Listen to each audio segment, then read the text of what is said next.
There is a silent pattern that governs the lives of millions of people every day. An invisible cycle, almost always imperceptible, that repeats itself in relationships, choices, failures, and even in the small frustrations of everyday life. Most people believe they are in control of their own decisions, the paths their lives take, the achievements they seek, and the pains they try to avoid. But what if that is not true? Imagine someone who keeps changing jobs in search of recognition, but always ends up feeling undervalued, or someone who enters and exits relationships, yet continues to experience the same feelings of rejection, abandonment, betrayal. This person may even change the scenery, the people, the city, the environment, but somehow the conflicts remain. The pains repeat. The situations seem to reorganize to recreate exactly what they tried to leave behind. This repetition is not a coincidence. It is not bad luck, nor is it the fault of others. What is at stake here is something much deeper, a silent psychological structure, an uncomfortable truth that psychology has been revealing for over a century. A person's external life tends to faithfully mirror what is disorganized within them. But this revelation does not come easily. It requires courage, because facing this is to acknowledge that the suffering that repeats itself may have an internal origin. And there is nothing more uncomfortable than admitting that part of the chaos we face out there is, in fact, a reflection of what is happening in here. Most people prefer to believe that the problem lies with others, with the authoritarian boss, the cold partner, the unstable economy, the luck that never comes. And so they remain trapped in the same cycle, waiting for something to change outside, without realizing that nothing on the outside will change until something is transformed on the inside. Freud already suspected this when studying the compulsion to repeat, a phenomenon that led his patients to unknowingly recreate the same painful patterns from childhood in their adult lives. Decades later, cognitive psychology would show that our unconscious beliefs shape our perception of reality, sabotaging or filtering experiences selectively so that everything remains consistent with our worldview, even if that view is dysfunctional. But there is a concept that can stitch all these discoveries together. A principle so simple yet so profound that, when understood, forever changes the way we see our own existence. A principle that reveals why external changes often fail, and why so many feel trapped in a reality they do not desire, even while doing everything to escape it. This is the principle of the mirror. Throughout this video, we will explore what this principle really means. We will reveal how it operates silently in the background of your mind, influencing your decisions, your relationships, your failures, and even your achievements. You will understand why nothing in your life seems to change, and what really needs to change for everything to begin to transform. In 1920, Sigmund Freud published one of the most enigmatic and revolutionary texts of his entire work, Beyond the Pleasure Principle. In this study, he dared to challenge the central notion of psychoanalysis that human beings primarily seek to avoid pain and pursue pleasure. Freud realized that there was something darker at play in the human mind, a force that led his patients to repeatedly relive traumatic experiences, even when it clearly caused them suffering. He called this phenomenon the compulsion to repeat. But what does this mean in practice? People who were emotionally betrayed in childhood by important figures, such as neglectful or distant parents, end up unconsciously gravitating towards partners who recreate the same type of wound. Someone who grew up trying to please others to feel accepted may become, in adulthood, an eternal pleaser, always seeking external validation and paralyzed by a fear of rejection. Even when these individuals change their environment, jobs, or relationships, the pattern returns. The same plot with new characters, the same pain with new masks. Freud realized that these repetitions were not conscious or voluntary. They came from a deep place in the psyche, from the unconscious. It was as if there were an unresolved part within the person that demanded to be revisited through real life, as a failed attempt to repair something from the past. The wounded child within us does not disappear over time. It waits silently for a new chance to experience the same situation, but this time with a different outcome. The problem is that this almost never happens. What repeats is not just the setting, but also the script, and thus the trauma perpetuates. The compulsion to repeat is therefore one of the first signs that the external world is reflecting internal chaos. It is not a conscious choice, but an emotional programming shaped by past experiences. It is the unconscious trying to complete an unfinished story, only to end up condemning the subject to indefinitely relive the same suffering. Have you ever wondered why certain types of people always seem to appear in your life? Or why certain situations, even when avoided, keep happening? Perhaps you thought it was bad luck or coincidence. But from Freud's perspective, this is not chance, it is structure. And as long as this psychic structure remains unchanged, the pattern will continue to manifest in the external world like an insistent mirror, reflecting the same unresolved pains. This is the first level of what we call the mirror principle. The reality you live in, no matter how unfair or painful it seems, may just be mirroring the unconscious programs you carry. And the most dangerous part is that, while this remains in the dark, your mind will keep creating experiences that confirm the same narrative, because that is what it understands as familiar, as safe as you. In the next part, we will reveal how the mental schemes created by your mind function as lenses that distort everything you see, and why changing your external reality is futile if these schemes remain intact. If you want to understand why your life seems stuck in an invisible loop, you need to understand how your mind is programmed to keep you exactly where you are.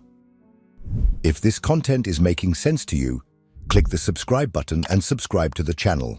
Thank you for your support. The human mind is a powerful machine, but it is also a predictable machine.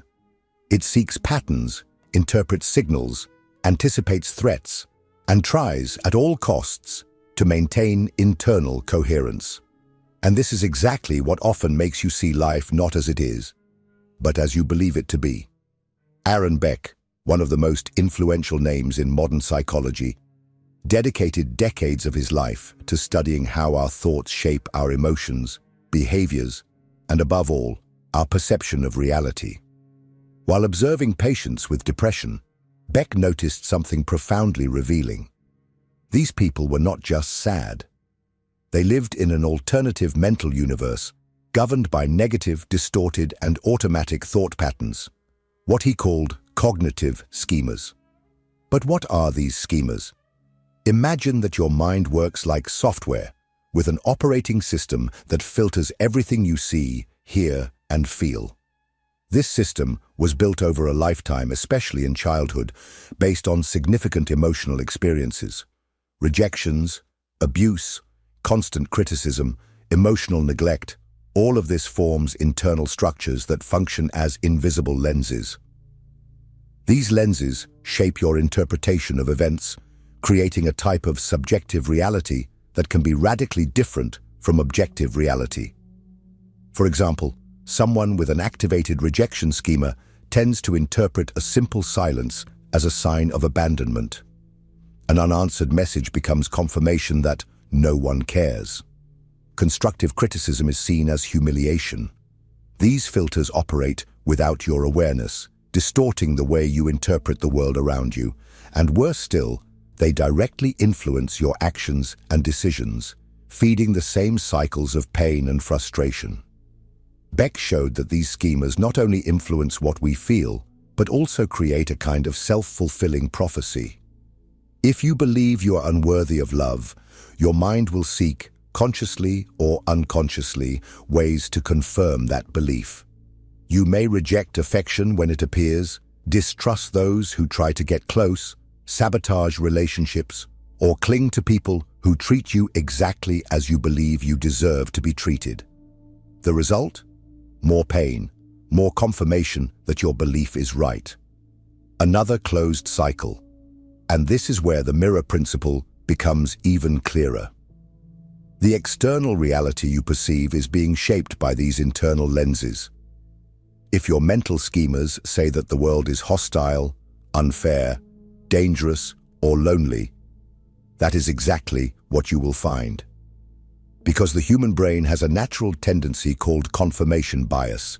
It seeks, selects, and interprets information that confirms what you already believe. The rest, it simply ignores. But there is something even more frightening. These schemas, no matter how destructive they are, offer the mind a sense of familiarity and security. Changing these patterns requires effort, awareness, and above all, discomfort. That is why, even with all the self-help books, motivational videos, and external changes, many people's lives remain exactly in the same place. Because they are trying to change the world, without first changing the mind that perceives that world. You may even want a new reality, but as long as you carry the same schemas, you will distort, reject, or sabotage everything that does not fit your internal programming.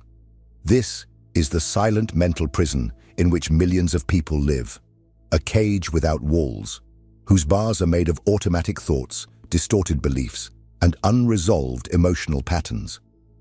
Now, if all of this is so unconscious, the inevitable question is it possible to change? The answer is yes, but not in the way you might imagine. The key to escaping this cycle is not in fleeing from pain, but in reprogramming the brain.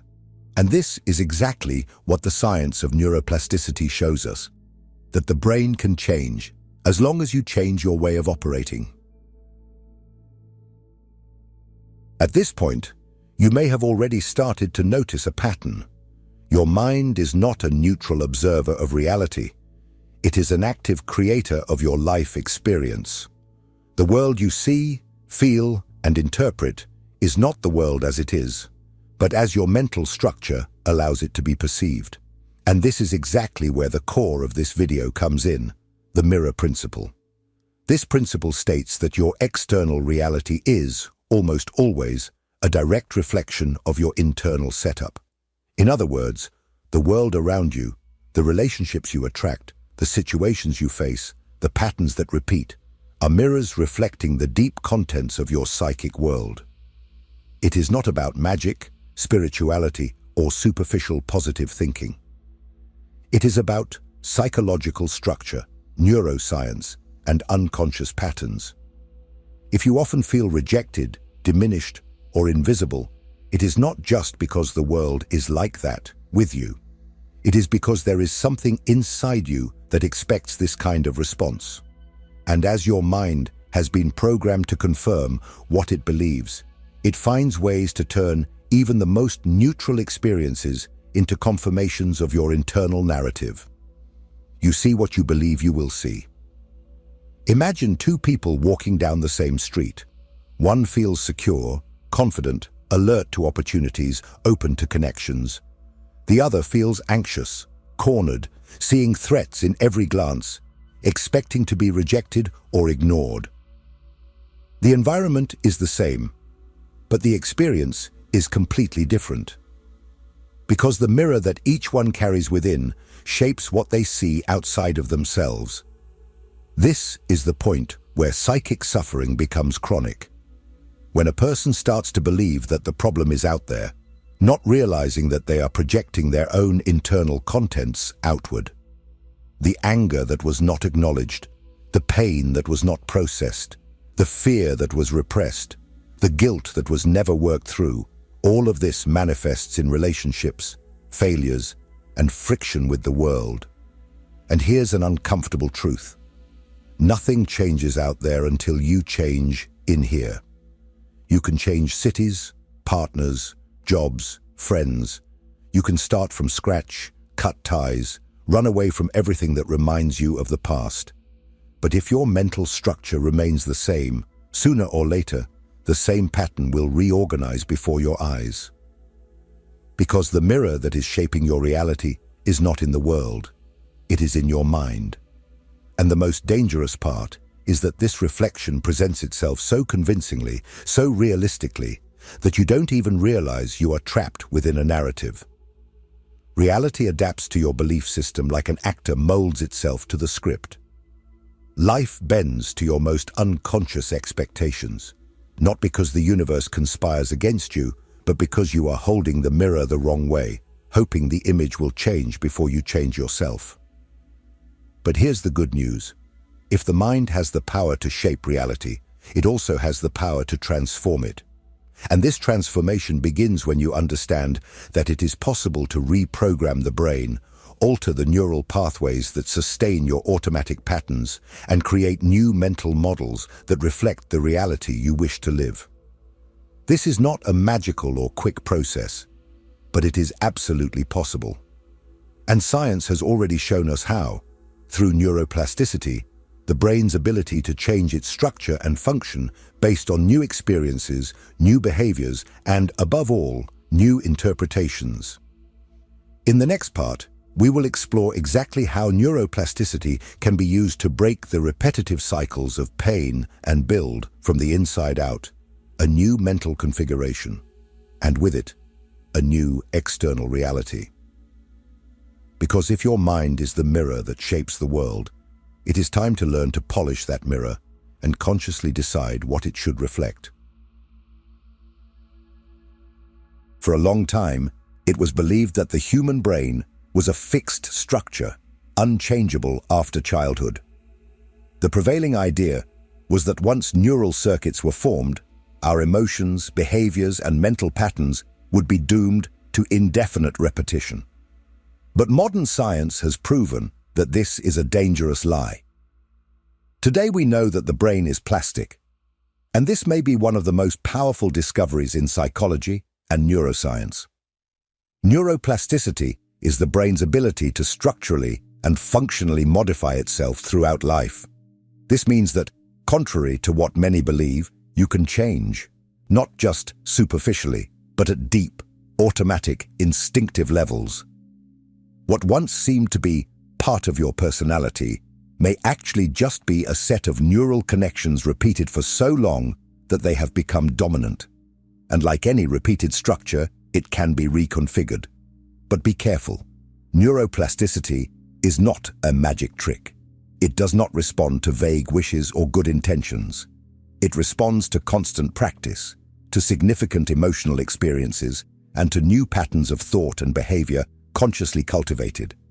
In other words, for the internal mirror to be reprogrammed, you need to act intentionally, even when your mind tries to pull you back to old patterns.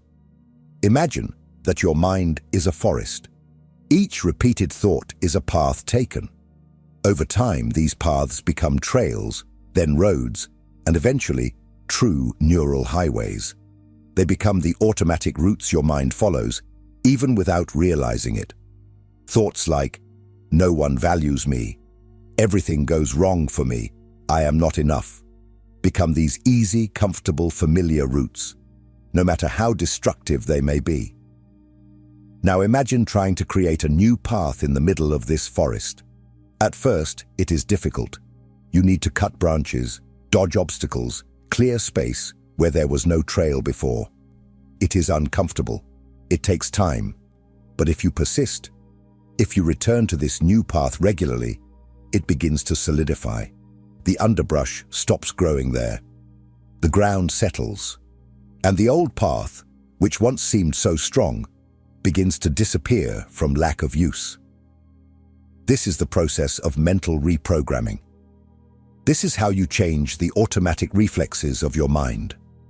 And for this, there are concrete practices: questioning distorted thoughts, cognitive restructuring, mindfulness techniques, self-observation exercises, therapeutic writing, visualizations, gradual exposure to new emotional experiences. Each of these practices activates new connections, stimulates dormant brain regions, and above all, weakens the old circuits responsible for patterns of suffering.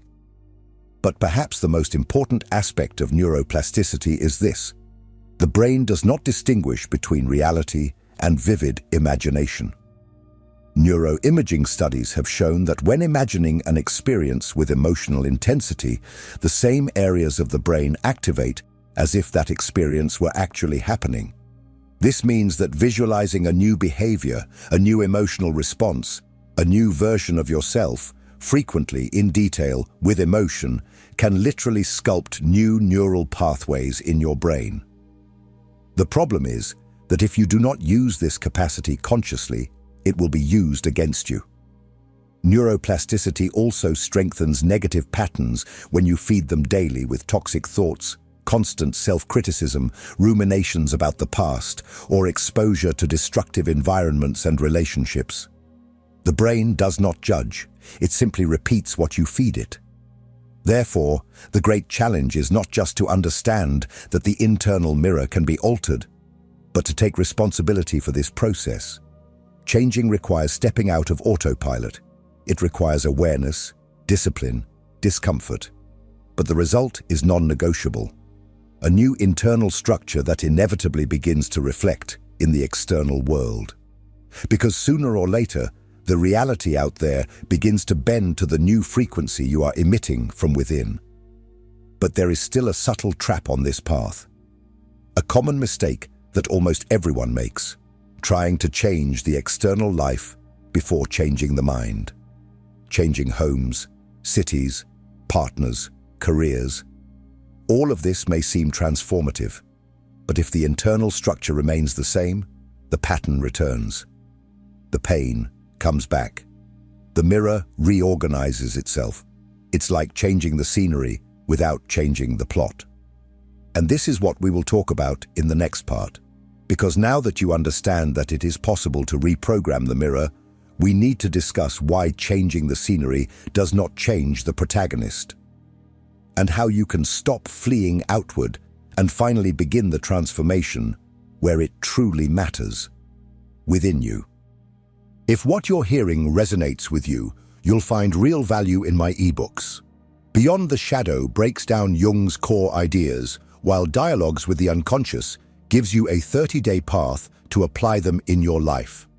Both are linked in the pinned comment. Changing countries, changing partners, changing jobs, lifestyles, social circles.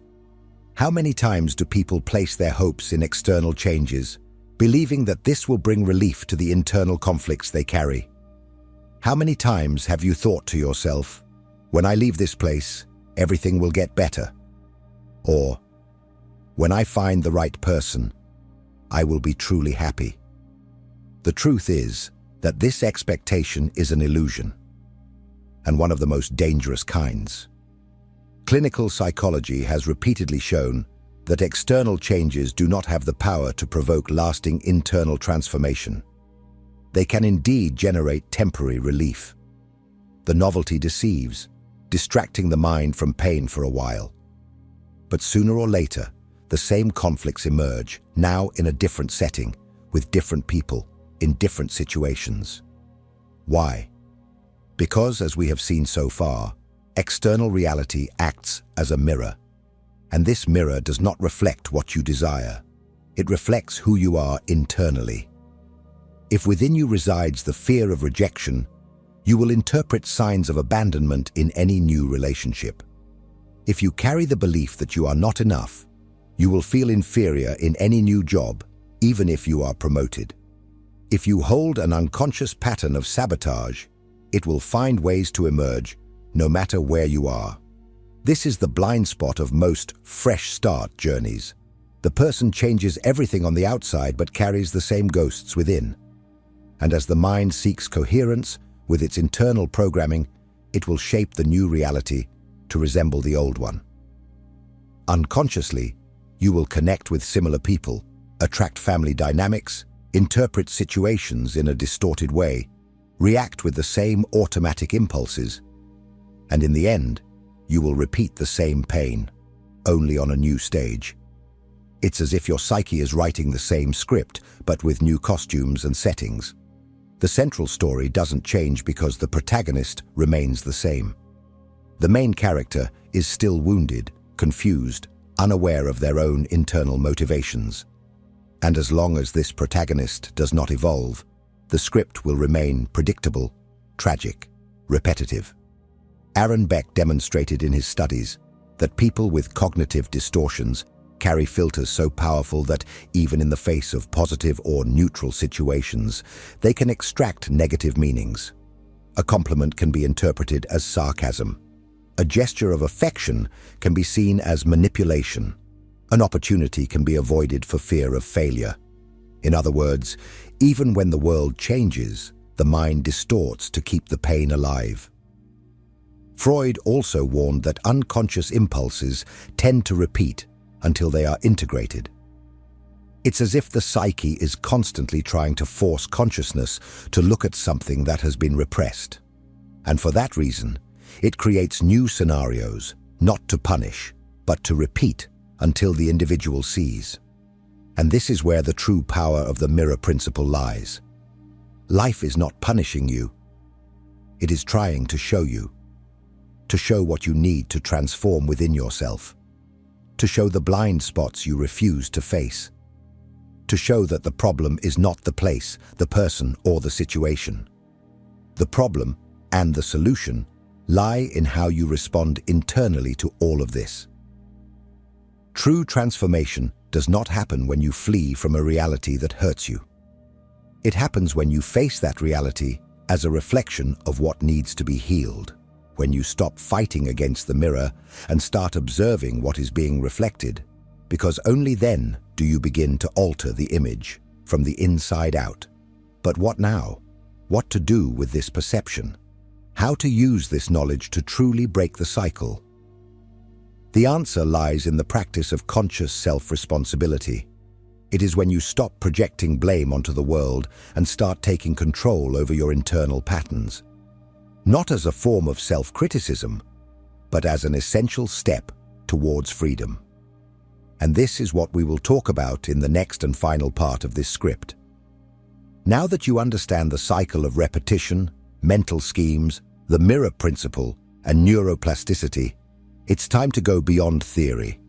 It's time to discover how to apply this in practice, and finally, transform your mind to transform your life. We have reached the point where there is no more room for illusions. If you want a different life, you will need to become a different person. And this transformation does not start with motivational phrases, positive thoughts, or empty promises. It begins with a brutal act of courage, looking within and taking radical responsibility for everything that repeats in your story. Psychology shows us that as long as we are unconscious of our own mental patterns, we will remain enslaved by them. Suffering does not come only from the world. It comes from the way you interpret the world. It comes from the filters your mind uses to organize reality. It comes from the unconscious scripts you repeat, even swearing that this time it would be different. But here is the key. If these patterns were learned, they can also be unlearned. If your mind has been programmed to self-sabotage, it can also be reprogrammed to set you free. And this process is not theoretical. It is practical, daily, real. It begins when you stop running away from yourself and start listening to the messages behind the pain. It starts when you understand that each emotional trigger is a teacher. Each repetition, a mirror. Each frustration, an invitation to awareness. True change begins when you decide to stop waiting for the world to change. When you accept that it is pointless to change the scenery if the protagonist of the story continues to carry the same wounds. When you understand that the only way to transform your reality is to transform yourself, in thoughts, emotions, actions, not just in moments of crisis, but as a continuous practice of self-responsibility. This means observing your own mental schemes and questioning them firmly. It means identifying automatic thought patterns and interrupting them consciously. It means facing your most primitive fears and, instead of repressing them, integrating them. Above all, it means recognizing that your life is the most honest mirror of what is happening inside your mind. Nothing changes until you change. And when you change, everything changes. Relationships change because you no longer accept toxic dynamics. Your decisions change because now they arise from clarity and not from lack. Your reactions change because you are no longer reacting based on past pains. Your presence changes because you no longer carry the emotional baggage that once suffocated you. The world changes, not because it transformed magically, but because now you have become a new lens through which reality manifests. But be careful. This is not a destination. It is a practice, a choice that needs to be made every day. You need to observe yourself. Question, reflect, reprogram, fail, start over. There is no true transformation without confronting your own shadow, without mental and emotional discipline, without conscious and repeated action. And this starts now. So tell me, what pattern are you ready to break? Comment below. It doesn't matter if it's something small or deep. Writing this is an act of awareness, and awareness is the first step to change. And if this video awakened something in you, if any part of it resonated within you, don't stop here. Watch the next video. It is essential to continue this journey. Because the path of transformation is not made of a single step. It is a crossing, and you don't have to cross it alone.